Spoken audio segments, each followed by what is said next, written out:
রাসূল এই কোরআনের জন্য নিজের দুইটা দাঁত শহীদ করে দিয়েছেন। রাসূল এই কোরআনের জন্য নিজের মাথায় রড ঢুকিয়েছেন।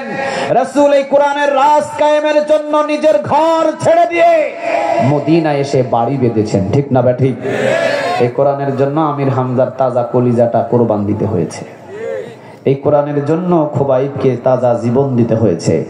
এই কোরআনের জন্য বেলালের নাক আর কান ছিদ্র করা হয়েছে।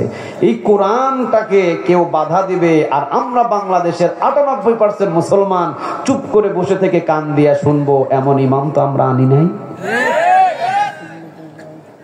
বাংলার জমিনের ভিতরে যতদিন কোরআনের বিরোধিতা যারা করেছেন তাদের বিপক্ষে আর একটা দল দাঁড়িয়েছে। যারা ছিলেন কোরআনের পক্ষে, একটা জিনিস মনে রাখবেন, যারা জুলুম করে তারা কোনো দিন জিততে পারে না। যারা মাসলুম থাকে তারাই জিতে যায়। ঠিক না বেঠিক? মাসলুমদের সাথে থাকেন তিনি কে?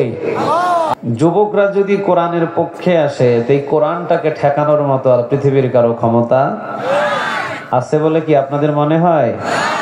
না। যুবকরা যেহেতু কোরআনের পক্ষে এসে গেছে, আর কোরআনটাকে ঠেকিয়ে রাখার মতো পৃথিবীর কারো ক্ষমতা নাই। যুবকরা যেখানে দাঁড়ায় সেখানে স্বৈরাচারীও টিকতে পারে না। যুবকরা যে রাস্তা দিয়ে যায় সেই রাস্তায় ফেরাউন থাকতে পারে না। যুবকরা যে রাস্তা দিয়ে যায় সেই রাস্তায় আবু জেহেল টিকতে পারে না। যুবকদের কাছে সব। এই জন্য রাসূলের জামানায় ৩১৩ জন নিয়ে যখন রাসূল প্রথম যুদ্ধের ময়দানে গেলেন, তখন অধিকাংশ কি বৃদ্ধ ছিল না যুবক ছিল? কথা বলেন, বৃদ্ধ না যুবক? ৩১৩ জন নিয়ে ১০০০ সৈন্যর সাথে রাসূল যুদ্ধ করেছিলেন। আজও যদি বাংলার জমিনের ভিতরে ৩১৩ জন যুবক দাঁড়িয়ে যায়, তো এই কোরআনটা মসজিদে মসজিদে নয়, মাহফিলে মাহফিলে নয়, এই ৩১৩ জন যুবকই পারে পার্লামেন্টে কোরআন পৌঁছিয়ে দিতে। ঠিক না বেঠিক? এটাকে ঠেকানোর মতো পৃথিবীর কারো ক্ষমতা নাই। এজন্য যুবকরা যেহেতু কোরআনের আঞ্জাম দিয়েছে, আল্লাহ এই যুবকদেরকে তুমি খালিদ বিন ওয়ালিদের মতো কবুল করো। সবাই বলতে পারলেন না আমিন? হযরত আলী রাদিয়াল্লাহু তাআলা আনহুর মতো কবুল করো। আলী রাদিয়াল্লাহু তাআলা আনহু কি পালোয়ান ছোট ছিলেন না বড় ছিলেন? কথা বলেন, ছোট না বড়? হ্যাঁ, দুর্গের কপাট একটা বাম হাতে নিয়ে উনি যুদ্ধ করছে। সুবহানাল্লাহ বলবেন না? একটা কপাট ৫০ জন মিলে আলগাইতে পারে না, আর উনি একাই এই দুর্গের কপাটটা নিয়ে জিহাদের ময়দানে কার জন্য যুদ্ধ করছে? আরো জোরে বলেন, কার? রাসূল দেখে প্রতিদিন যুদ্ধ হয় না, কোনো সফল লাভ হয় না এই যুদ্ধের ময়দানে, কাফেরদের হারাতে পারে না। রাসূল বললেন, আগামীকাল আমি আমার একজন সেনাপতি করে একজনকে পাঠাবো, ওই যুদ্ধের ময়দানে বিজয় সে ফিরিয়ে নিয়ে আসবে। সুবহানাল্লাহ বলেন। আলী রাদিয়াল্লাহু তাআলা আনহুর কাঁধের উপরে চাপিয়ে দিলেন, যাও আলী তুমি যাও। চোখ উঠেছিলেন, রাসূলের থুতু মুবারক লাগায়া দিলেন, চোখ আগের চাইতে দৃষ্টিশক্তি বাড়ায়া দিলেন। তিনি কে? আলী রাদিয়াল্লাহু তাআলা আনহু উনি তরবারি নিয়ে ছুটেছেন। তো যুদ্ধের ময়দানে, এটা আমি শুধু আপনাদেরকে একটু ইঙ্গিত দিয়ে বলছি, যুদ্ধের ময়দানে যুদ্ধ করতে করতে ঢাল ভেঙে গেছে, দুর্গের কপাটটা বাম হাত দিয়ে টান দিয়েছে, ছিটকে দুর্গের কপাট তার হাতের ভিতরে চলে এসেছে। যুদ্ধ শুরু করেছে, দেখছে যে দুর্গের কপাট আলীর হাতে, এই আলী আমাদেরকে জিন্দা ফিরতে দিবে না। দুর্গের কপাট ভাঙতে দেরি, সমস্ত কাফের পালাইতে দেরি করে নাই। কয়েকজনের লাশ ফেলে দিলেন, কালিমার পতাকা উড়ায়া দিলেন। তিনি কে? রাসূল আসলেন সকালবেলা, এসে দেখছে যে আলী তুমি নাকি দুর্গের কপাট ভেঙে ফেলছিলা। হ্যাঁ ইয়া রাসূলুল্লাহ। তো দেখি চাড়ো তো দেখি, একটু উঠাও। সেই দিনের মতো ওই বাম হাত দিয়ে টান দেয়, উঠে না। ডান হাত দিয়ে টান দেয়, উঠে না। দুই হাত একত্রিত করে দুর্গের কপাট ধরে টান দিয়েছে, দুর্গের কপাট নাড়ানো সম্ভব হয় নাই। এরপরে প্রতিটা পশমের গোড়া গোড়া দিয়ে আলী রাদিয়াল্লাহু তাআলা আনহুর ঘাম টপ টপ টপ টপ করে বাহির হয়েছে, কিন্তু দুর্গের কপাট এক চুল পরিমাণ নড়াতে পারেন নাই। রাসূল তাকালেন আলীর দিকে, তাকিয়ে দেখেন লজ্জায় আলী রাদিয়াল্লাহু তাআলা আনহুর মুখটা একেবারে ছোট হয়ে গেছে। নবী বললেন, আলী লজ্জা পেও না, মনের ভিতরে কোনো চিন্তা নিয়ে এসো না। তুমি যখন দুর্গের কপাটের সাথে হাত লাগিয়েছিলে, তোমার হাতের সাথে আরেকজনের হাত জয়েন্ট হয়েছিল, হাতটা কার? তুমি একা পারো নাই। তুমি যখন হাত লাগাইছিলা, তোমার ওই হাতের সাথে আমার কুদরতি আল্লাহ সুবহানাহু ওয়া তাআলার হাত যোগ হয়েছিল। চিৎকার দিয়ে পড়েন আল্লাহু আকবার। যুবকরা তো শুধু কোরআনের আঞ্জাম দিবে, কিন্তু কোরআনটাকে পার্লামেন্টে পুষিয়ে দেওয়ার দায়িত্বটা কার? আরো জোরে বলতে হবে কার? ওরা আঞ্জাম দিয়েছে, ওরা অ্যারেঞ্জমেন্ট করেছে আপনাদের জন্য, বসার ব্যবস্থা করে ফেলেছে, ওরা কোরআন সামনে দিয়েছে, আলোচনাও শুরু হয়েছে, কিন্তু যারা আসতে পারে না এরা হলো কপাল পোড়া। ওরা কি কপাল পোড়া? এই খোর্দতাপ মাঠ মধ্যপাড়া যুবকদের হয়তো কিয়ামতের ময়দানে আল্লাহ ডাকবেন, কয় তোদের ভালো আমল কি ছিল? ওরা সেদিন দাঁড়িয়ে বলবে, আল্লাহ তোমার সবচেয়ে শ্রেষ্ঠ কিতাব কোরআন, এই কোরআনের একটা সমাবেশ আমরা গড়েছিলাম আমাদের এলাকায় জমিনের ভিতরে। সেখানে মাইকের ব্যবস্থা ছিল, বাতির ব্যবস্থা ছিল, আলোর ব্যবস্থা ছিল, বসার ব্যবস্থা ছিল, সব কিছু করেছিলাম। কিছু মানুষ আসছিল আর কিছু মানুষের ঘাট তেড়া ছিল, ওরা আসে নাই। আল্লাহ বলবে যারা আসে নাই ওদের ভিডিও চালু কর। আল্লাহর কাছে ভিডিও নাই? কথা কর না কেন? আল্লাহর কাছে ভিডিও নাই? وَكُلَّ إِنسَانٍ أَلْزَمْنَاهُ طَائِرَهُ فِي عُنُقِهِ وَنُخْرِجُ لَهُ يَوْمَ الْقِيَامَةِ كِتَابًا يَلْقَاهُ مَنشُورًا। বলেন কথাটা কার কথা? এটা বলেন দেখি। সূরা বানী ইসরাইলের ভিতরে আল্লাহ রাব্বুল আলামিন বলছেন, পৃথিবীতে মানুষগুলো যা করে সবগুলো কণ্ঠনালীর কাছে রেকর্ড করে রেখে দিয়েছেন একজন, তিনি কে? আল্লাহর সিসি ক্যামেরাও আছে, কিরামান কাতিবিনা ইয়ালামুনা মা তাফআলুন। আল্লাহ প্রতিটা মানুষকে ভিডিও করে রেখে দেন, প্রতিটা মানুষের আমলনামাগুলোকে রেকর্ড করে রেখে দেন। ভিডিও ক্যামেরা যদি আমরা তৈরি করতে পারি, আমরা যদি আমাদের ভিডিওগুলো কিয়ামত পর্যন্ত মিডিয়ার ভিতরে রেখে দিতে পারি, অনলাইনের ভিতরে রেখে দিতে পারি, আল্লাহ রাব্বুল আলামিনও কিয়ামত না যতদিন ইচ্ছা ততদিন পর্যন্ত তিনি ভিডিও রেখে দিতে পারে। ঠিক কি না? আচ্ছা, আপনাদের কোনো সন্দেহ আছে? আরো জোরে বলেন, আল্লাহ যে ভিডিও করে রাখবে এটার ভিতরে কোনো সন্দেহ আছে? ভিডিও চালু কর, এবার দেখবে যে ভিডিওর ভিতরে কিছু মানুষ চাতক পাখির মতো কোরআনের ময়দানে বসে কোরআনের দিকে আকর্ষণ নিয়ে তাকিয়ে আছে। কারণ কোরআন তো আমার নয়, কোরআন এই যুব সমাজের নয়, কোরআন এই রংপুরবাসীর নয়, কোরআন আজকের মাহফিলের সভাপতির নয়, কোরআনটা কার? আরো জোরে বলেন কার? চাতক পাখির মতো বসে আছে তারা। আর কিছু আছে আকিস গুড়ি টানতেছে। সেই দিন একটা কপালে মারবে বাড়ি, একটা পাছায় মারবে বাড়ি, কেউ মারবে না, ও নিজেই মারবে। চিৎকার দিয়ে বলবে, হাই হাই কি করছিলাম। আজকে যদি এই কোরআনের ময়দানে বসে অল্প একটু সময়, ওই যুব সমাজের কোরআনের ময়দানে বসে যদি অল্প একটু সময় দিয়ে দিতাম, আজকে অন্তত ওইটার ওসিলায় কিয়ামতের ময়দানে মাফ করে দিতে পারতেন তিনি কে? এটাকে ছোট করা যায় না আব্বাজান, এটা ছোট কোনো মাহফিল নয়, এটা এখন জান্নাতের বাগান। আপনার উচিত হলো এখন সব কাজগুলোকে বন্ধ করে দিয়ে কোরআনের মাহফিলে এসে চুপ করে বসে যাওয়া। ঠিক না বা ঠিক? আর কোনো কাজের এখন দরকার নেই, সব স্টপ। কোরআন সাধারণ কোনো কিতাব নয়। ইয়ামিনী শহর থেকে একজন এসেছেন রাসূলের কাছে কোরআন শোনার জন্য। ইয়ামিনী শহর থেকে পায়ে হেঁটে, পায়ের পাতাগুলো ফেটে রক্ত পড়ছে। রাসূল দেখে অবাক, তুমি কে? সে বলছেন, আমি ইয়ামিনী থেকে এসেছি ইয়া রাসূলুল্লাহ, আমি আমার মালিকের কাছে আমি ছুটি নিয়েছি আপনার সামনে থেকে, আপনার জবান থেকে কোরআন শোনার জন্য। সুবহানাল্লাহ।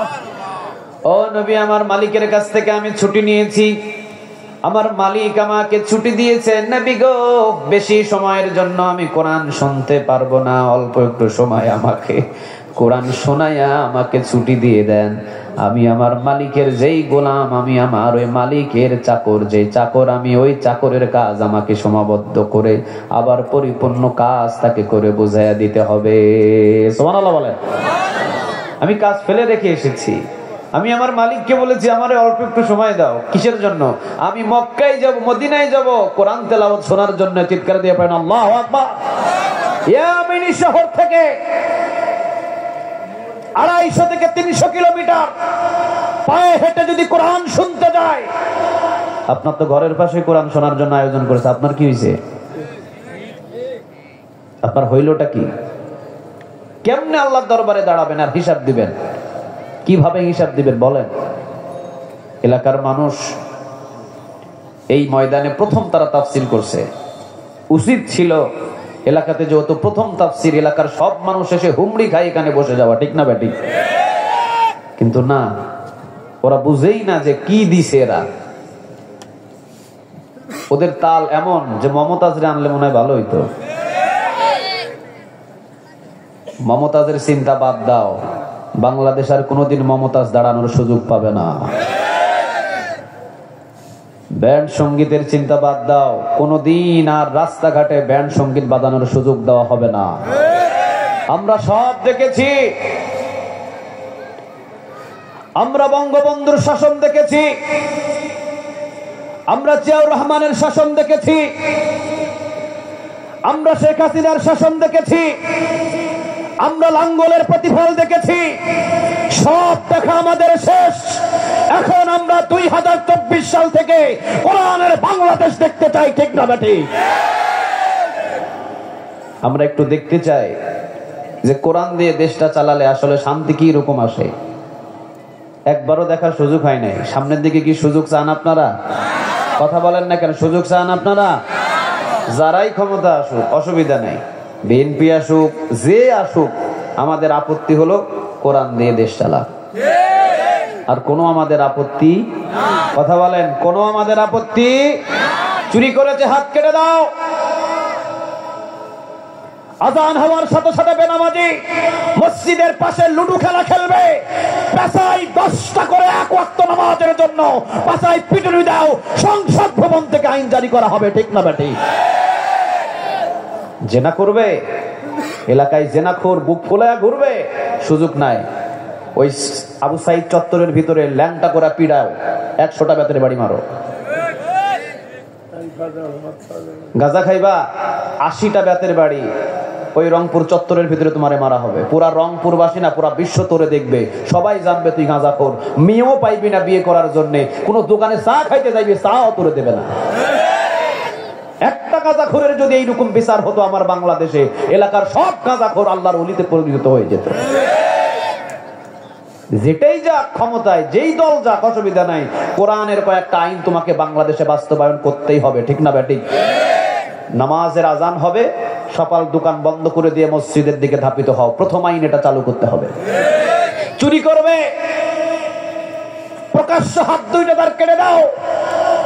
জেনা করবে, বিবাহিত হলে রাজপুর আইন অনুযায়ী পাথর নিক্ষেপ করে শেষ করে দাও। অবিবাহিত হলে লটকায় 100টা বেতের বাড়ি মারো। আইনটা কার? আরো জোরে বলেন, কার? অন্তত 5 থেকে 10টা আইন যদি আমার পার্লামেন্ট থেকে জারি হয়ে যায়, পুরা বাংলাদেশ জান্নাতের বাগান হয়ে যাবে। ও জাকাত, হ্যাঁ, জাকাত তো রাষ্ট্রীয় ভাবে অটো আদায় হয়ে যাবে। অটো আপনাকে জিজ্ঞাসাও করবে না যে আপনার কত জাকাত আসছে। নো, প্রয়োজন নাই আপনাকে জিজ্ঞাসা করার। আপনাকে জাকাত সরকার যে আপনার কাছ থেকে নিয়ে নিবে, আপনাকে জিজ্ঞাসা করবেন। আপনার অ্যাকাউন্টে আছে 10 লক্ষ টাকা, প্রতি লাখে 2,500 টাকা অটো কেটে নিয়ে যাবে সরকার। কিন্তু সরকার নিয়ে কানাডায় বেগমপাড়া বাড়ি বানানোর সুযোগ নাই। জাকাতের টাকা যত ধনী আছে, তত ধনীদের কোটি কোটি টাকা অ্যাকাউন্টে আছে। সমস্ত কোটি কোটি টাকা থেকে জাকাতের টাকা বাহির করে সরকারের ফান্ডে জমা হয়ে সরকার আমার সকল গরিবদের বাড়িতে বাড়িতে নিজ দায়িত্বে পুছিয়ে দিতে হবে। গরিব গিয়া ওই লুঙ্গি নামার জন্য দাঁড়ায় থাকার সুযোগ নাই। গরিব রাস্তায় দাঁড়ায় তোমার কাছে যাকাতের টাকা আদায় করবে এই সুযোগ নাই। গরিব গরিবের ঘরে থাকবে, সরকারকে নিজে গাড়ি নিয়ে এসে গরিবের কাছে যাকাতের টাকা পৌঁছিয়ে দিতে হবে। এটা ইসলামই।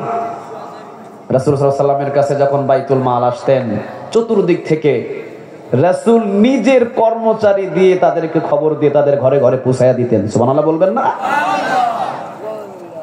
তাহলে সবকিছু দেখা শেষ, 2024-এ আমরা একটু দেখতে চাই কিসের বাংলাদেশ। এইটাও বলতে পারে না কিসের বাংলাদেশ। আল্লাহ আমাদের এই কোরআন দিয়ে একবার শাসন করে দেখেন শান্তিটা কি রকম আসে। আল্লাহ কোরআনের বাংলাদেশ হওয়ার তৌফিক দান করে, বলেন আমিন। ইয়ামিনী শহর থেকে কে আসছে? বুড়া না যুবক? কথা কন না কেন, বুড়া না যুবক? যুবক এসেছে ইয়ামিনী শহর থেকে, 350 থেকে 400 কিলোমিটার দূরে। আর আপনার বাড়ির পাশে হয়েছে কোরআনের মাহফিল, আপনি আসতে পারতেছেন। যুবক বলছেন, নবী আমি এসেছি ইয়ামিনী শহর থেকে, অনেক দূর থেকে এসেছি নবী আপনার কাছে কোরআন থেকে আলোচনা শোনার জন্য, কোরআন তেলাওয়াত শোনার জন্য। নবী আপনি আমাকে কোরআন তেলাওয়াত শোনায়া দেন। নবী বললেন, তুমি এত তাড়াহুড়ো করছো কেন? কোরআন তেলাওয়াত তো তাড়াহুড়োর কোনো জিনিস না, ধীরে ধীরে আস্তে আস্তে কোরআন তেলাওয়াত করতে হবে। কথা ডাকা অরাতিলিল কোরআনা তারতিলা, তারতিব সহকারে আস্তে আস্তে ধীরে ধীরে শুনতে হবে। তুমি একটু শান্ত হও। সে বলছি, ইয়া রাসূলুল্লাহ আমার তো শান্ত হওয়ার সুযোগ নাই। কেন? আমার মালিকের কাছ থেকে আমি ছুটি নিয়েছি। আমার মালিক অসংখ্য ছাগল, অসংখ্য উট, এগুলোর চাকর হিসাবে আমাকে রাখাল হিসাবে রেখে দিয়েছে নবী। কিন্তু কলিজার ভিতরে কোরআনের ভালোবাসা এত বেশি, আপনার জবান থেকে কোরআন শুনলে কলিজার ভিতরে এত শান্তি পায়। পৃথিবীর ভালো ভালো খাবার এবং আরামদায়ক বিছানায় ঘুমালেও এত শান্তি আমার আর মনে লাগে না। সুবহানাল্লাহ বলেন। আর আপনার কাছে কোরআন শুনতে বিরক্ত লাগে? হ্যাঁ, বিরক্ত লাগে? দামি বিছানায় ঘুমাইলেও আমার শান্তি লাগে না, দামি খাবার খেলেও আমার কাছে শান্তি লাগে না। নবী গো, যখন আমি কোরআন থেকে কথা শুনি, কোরআনের তাফসীর শুনি, কোরআনের আয়াত শুনি, মনে হয় পৃথিবীর ভিতরে সবচাইতে দামি জিনিস আল্লাহ রাব্বুল আলামিন আমার কানে ঢুকাইয়া দিয়েছে। বাস্তবিত কথা, কোরআনের চাইতে শ্রেষ্ঠ কোনো কিতাব আছে? আর একটু জোরে বলেন, আছে? আলহামদুলিল্লাহি রাব্বিল আলামিন আর-রাহমানির রাহিম মালিকি ইয়াউমিদ্দিন।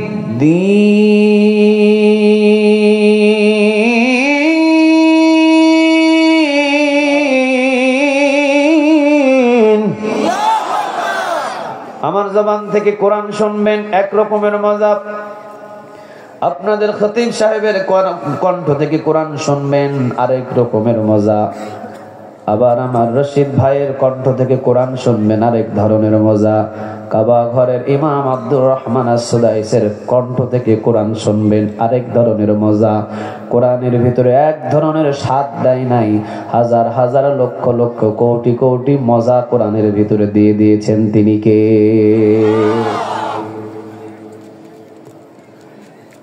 আবু জেহেল প্রতিদিন দিনের বেলা কোরআনের বিরোধিতা করত, সারা রাত জেগে জেগে দাঁড়ায়া দাঁড়ায়া মশার কামড় খাইতো আর কোরআন শুনতো। সুবহানাল্লাহ বলবেন না? আপনারা কি আবু জেহেলের থেকেও খারাপ? কথা কন না কেন?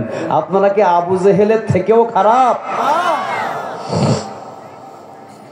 রাসূল যখন কোরআন তেলাওয়াত করতেন, আবু জেহেল পাশে এসে দাঁড়াতো, রাসূলের কাছ থেকে আড়াল হয়ে দাঁড়াতেন, সারা রাত জেগে জেগে কোরআন তেলাওয়াত করতেন।